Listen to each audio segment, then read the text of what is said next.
আজকের এই ভিডিওতে আমরা রায়মার্টিন প্রশ্নবিচিত্রা 2024 সপ্তম শ্রেণীর ভূগোল বিষয়ে যে তোমাদের 5 নম্বর স্কুল রয়েছে 287 নম্বর পেজে চাকদা বাপুজি বিদ্যা মন্দির এই প্রশ্নপত্রের উত্তর নিয়ে আলোচনা করব।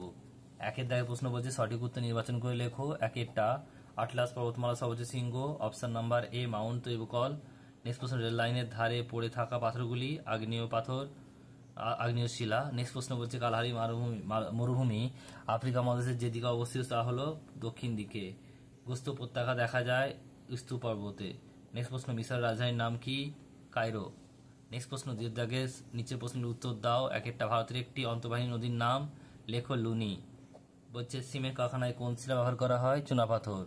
নেক্সট প্রশ্ন বলছে ক্যারাভান কি? তোমাদের টেক্সট বইয়ের 118 নম্বর পেজে এই প্রশ্নের উত্তর তোমরা পাবে।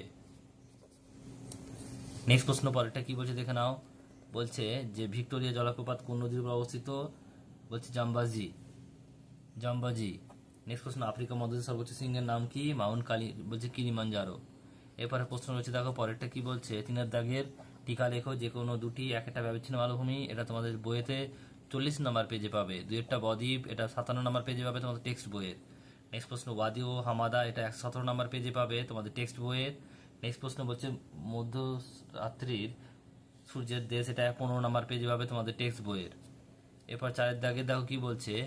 4 দাগের যে দুইটা রয়েছে আফ্রিকা মহাদেশকে অন্ধকাচ্ছন্ন মহাদেশ বলা হয় কেন? এটা 102 নম্বর পেজে পাবে তোমার টেক্সট বইয়ে। নেক্সট প্রশ্ন 3 বলছে যে সব নদী মোহনায় বদ্বীপ সৃষ্টি হয় না কেন? এটা 57 নম্বর পেজে পাবে তোমাদের টেক্সট বইয়ের। নেক্সট প্রশ্ন মালভূমিকে টেবিল ল্যান্ড বলা হয় কেন? 40 নম্বর পেজে রয়েছে তোমাদের টেক্সট বইয়ে। 5 দাগে প্রশ্ন বলছে একেরটা নিম্ন প্রবাহে নদীর কাছে কাজের ফলে গঠিত যে কোনো দুটি ভূমিরূপ সম্পর্কে লেখো। 17 নম্বর পেজে পাবে তোমাদের টেক্সট বইয়ে। নেক্সট প্রশ্ন বলছে দেখো কি আফ্রিকা মহাদেশে সাভানা তৃণভূমি ও মধ্যসাগরীয় উদ্ভিদ সম্পর্কে লেখো। এটা 110, 9 এবং 10 নম্বর পেজে পাবে তোমাদের টেক্সট বইয়ে।